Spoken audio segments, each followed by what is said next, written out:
جديد نكمل لكم السلسله اللي قلنا درنا باش نقول لكم المنتجات اللي استعملتهم وكانوا اوكي او ماشي اوكي، يعني مزيانين او ماشي مزيانين.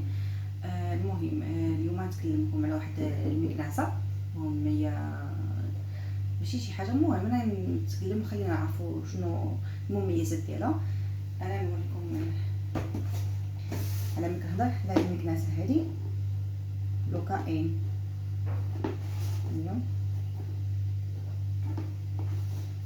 المهم هي صغيره في الحجم، يمكن لك تحطها في اي موضع.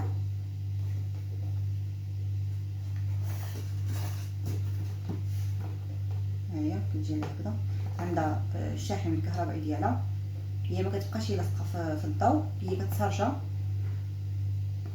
وصافي ومن بعد كتستعملها. المهم خلينا نشوفوا هذه المكنسه الكهربائيه.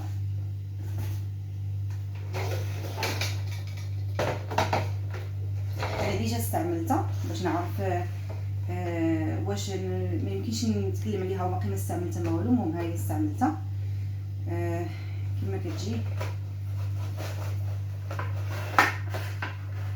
مفكه هكذا، مفكوكه كامله.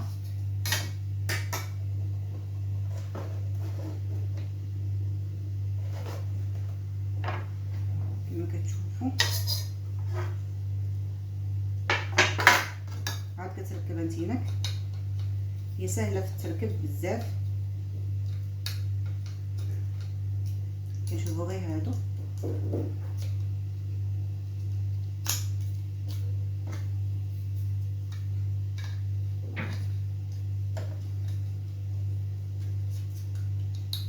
يعني ما كتجيش لي سباس نهائيا نهائيا نهائيا.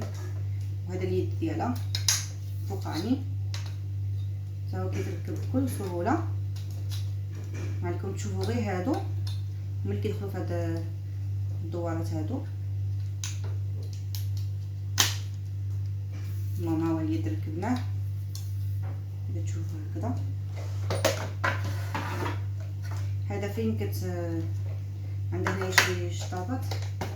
المهم هي تقريبا على بحال الشطابه ديال البايبر، ولكن كتجمع صراحه. عندها هنايا هادو كيبداو يدوروا هادو كيجمعوا ديك الفوتات ديال الخبز، شي حاجه طايحه كيجمعوها. عندها هذه في القنت صراحه يا ريت وكانت عندها حتى هذه وحده بحال هذه يكون عندها في الجنب واحد اخر هنايا، باش من بعد تعرفوا علاش كنت نقول لكم مصر كانت عندها وحده بحال هذه هنايا في هذه الجهه. المهم ملي كتجمع ديك الزبل بحال شاكم كيدخل لنا في هاد البواطه هذه، بكل سهوله كتحيدها وكتخويها. وبالنسبه لهاد اليد هنا كيركب، كتشوفوا هاد القراونات هادو سدوين هنايا، كتشوف هنايا هادو كتدخلها هيدا. هما في الارشادات كامله هنايا في الكرتونه، وكتدور شويه هيدا كتلوي غايه البنات. وعندها هنايا النوطه ديال الشحن ديال كتسارجيها، عندها بريز، عندها بحال ملي كنستارجيو به البورطابلات ديالنا مثلا. المهم هي عندها خاص بها، كتعدلو في الضوء 45 دقيقه حتى 60 دقيقه وكتسرجها لك وانت خدامه بها. المشكله هي الا نسيتيها ما سرجيتيهاش وجيتي تشطب بها، هذا هو المشكل. المهم عندها هنايا الضوء، فاش كتشعل الضوء هنايا كتعرف بانها كتكون كتسرجا. كتسكي هذا البوطون اللي كتشغل بها كتخدم بها، وهذا المهم هاي دابا كتدخل. انا باش عجبتني اختار كتدخل تحت مثلا سلامونجي كيكونوا مثلا كلاو، كيكون الفتات ديال الخبز ولا شي حاجه، كتدخل لداخل. وعندها هذا الروايد كيساعدوا على المشي ديالها. واليد طبعا كيدور هكذا ولا هيدا اللي بغيتي انت تساعدك كتدخل. بغيتي توقفها كتعملها هيدا، كتسمع ديك الطاق صافي وقفت معروض. وعندها هذا الروايد هادو وهادو. المهم فاش كتكون خدامه بها تكون كتعمل تكون كتخدم بها كيدوروا هذا الروايد كيساعدوك باش كتمشى بكل سهوله واريحيه فوق الزربيه. وطبعا الشتاء كتكون خدامه وكتجبد الشعر. ما نقول لكمش البنات مش شحال الشعر كنجبروا على هاد الشطابه ديالها، كنجبر كميه شعر هائله حتى في هاد الصغيره هادي كنجبر، يعني كتجمع كلشي تقريبا كتجمع. المهم هي ماشي بحال السبيراتور، اكيد السبيراتور راه احسن اللي معتادين اللي كيكونوا معتادينو، ولكن هي كتقوم بالغرض صراحه. كتجمع مزيان مزيان مزيان. فاش كنجي نفتح هاد البواطه كنجبر فيها صراحه كميه ديال الصوفه ديك المهم اللي طايح كامل في الزربيه كتجمعوا، حتى اللي كتشوفوه واللي ما كتشوفوش الصراحه كتجمعوا. المهم راه قضيه الغرض. وما صراحه كتبين لنايا ضمان مده سنه. هو زر التشغيل والايقاف مع مؤشر الضوء. هنا كيكون الضوء شاعل، كتكون خدامه. صندوق الغبار هو اللي تكلمتكم عليه، كتزولوه هذيك اللي كتكون كتجمع فيه الزبل حاشاكم. المهم هو هذاك مقبض قابل للفك، هو اللي وريت لكم. هذا كتفتحوه كما وريت لكم. والفرشات اللي هضرت لكم عليها هي ديك التحتانيه هنايا كتجمع صراحه كلشي كتجمع.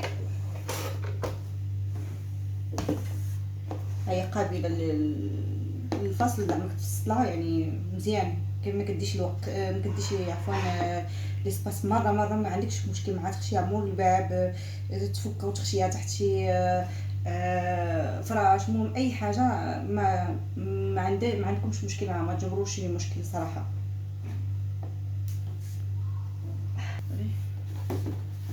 ديال اليدين كما وريتكم هنايا 3 كانوا فيه، انا ركبته. ها هو اللي وريتكم السرج اللي كتسرجيو به، شفتوه. دابا ندوز نجرب معكم. صراحه انا ما شطبت ما والو، خليت الزربيه هكذاك، وبالعكس خليتها تزونيس مزيان مزيان مزيان باش نوريكم المميزات ديالها، واش تشوفوا قدام عينكم واش كتجمع فعلا كما تكلمتكم عليها ولا ما كتجمعش. هي الصراحه ماشي احسن من السبيراتور العاديه، ولكن كتبقى مزيان. المهم كتجمع بواحد الطريقه خياليه. يمكن لكم تغسلوها. كتغسل شنو ما تجيوش حدا البطري. هنايا عندنا البطري، سمحوا لي نحيد هذه باش نقدر نهزها على خاطري. كما كتشوفوا كتفك بكل سهوله.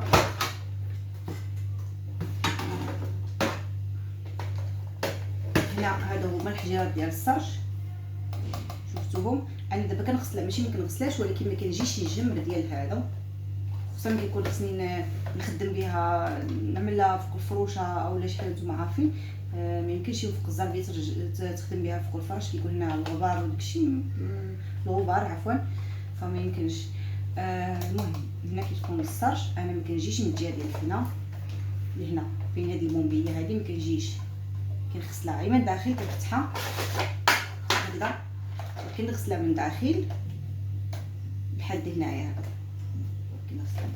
كنغسلها هنايا، وهنا الشعر كنجيب واحد المقص وكنحيد داك الشعر، لان كتكون كميه الشعر والله العظيم لا غير عاديه. المهم كتجمع. انا نمشي نجربها معكم ونتمنى صراحه تعجبكم. المهم كما كتشوفوا هي هذه الزربيه انا خليتها بزاف بزاف بزاف. راه شوفوا شنو عليها كميه ديال عندي واحد عامله في السرجي الماكله للطيور، فديك الماكله كتبقى مع المرات كتدخل لي هنايا، خصوصا ولادي ملي كيطلوا في السرجيم اولا شي حاجه فكتدخل لي ديك الماكله ديال الطيور. المهم انا خليتها هنايا هكذا. ها شوفوا يا البنات، غنوريكم دابا ملي هنخدم. انا وريتكم قبل وملي هنخدم شوفوها كيفاش هي. شفتوا المهم هنايا في الموطع اللي فيه الكورونا كتبان بزاف. شفتوا انا نوريكم يعني نستخدمها. المهم البنات ها هو الزر ديال الشغل هو هذا.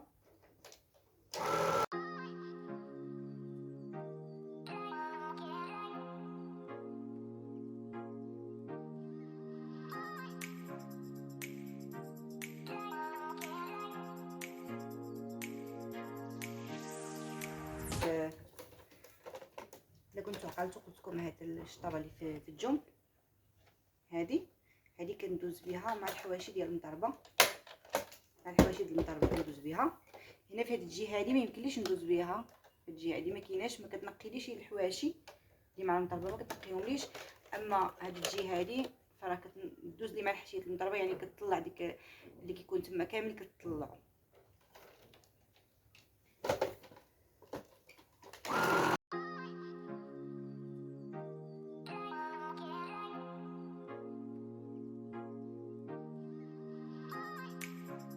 المهم انا دابا شطبت فيها الزربيه وكلشي، بغيت نوريكم الكميه اللي كتسحب ديال ديك الغبار وداكشي اللي كيكون على الزربيه.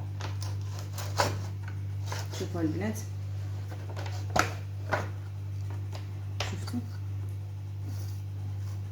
شوفوا الصوفه، والله العظيم البنات هذا استعمل الدبعات. يعني شوف واش هذه كتفوق الزربيه. شوفوا الكميه ديال الشعر، شوفوا البنات الكميه ديال الشعر اللي كتجمع كلشي، كميه الشعر كامل. المهم هي دي النتيجه الاخرانيه كما كتشوفوا، وراه وريتكم الكميه اللي جمعاتها.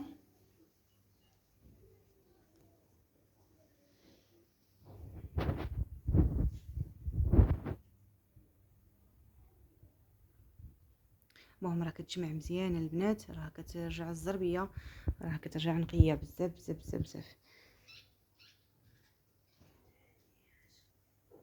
المهم حبوباتي حبيباتي، هو داك كان الفيديو تاع النهار.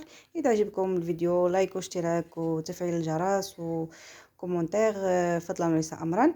المهم بالنسبه ما قلتلكمش الثمن ديالها، هي شريتها ب35 فرنك، يعني 350 درهم شريتها. طلبتها من واحد السيده جابتها لي. يمكن لكم تدخلوا الجومبيا، راه كيكونوا رخاصين على الثمن هذا بزاف. اكيد اكيد اكيد ما تجبروش 350 درهم، ما تجبروها بشي ثمن اقل. كما وريتكم المنتج اللي شريته ديال هذاك الطحان الكهربائي اللي كنت شريته. شريتها زايده بزاف، 45 فرنك يعني 450 درهم. دخلت الجومبيا جبرتها 370 درهم بلي كادو ديالها. المهم دخلوا البنات وشوفوا، طابيو الاسم ديالها وتجبروا المكناس اللي يطلعوا لكم بزاف بزاف بزاف بزاف. والحمد لله دابا بزاف من هذا الشكل ديال المكناسات راه كاين متوفر. المهم البنات، هو هذا الفيديو هذا النهار، نتمنى يعجبكم. وباقي اكيد هنرجع معكم على منتج اخرين شريتهم ونقول لكم واش صدقوا لي او ما صدقوا لي، شنو الراي ديالي الشخصي عفوا فيهم. ونتمنى تكونوا بخير وعلى خير، ونتمنى لكم سعاده والى اللقاء.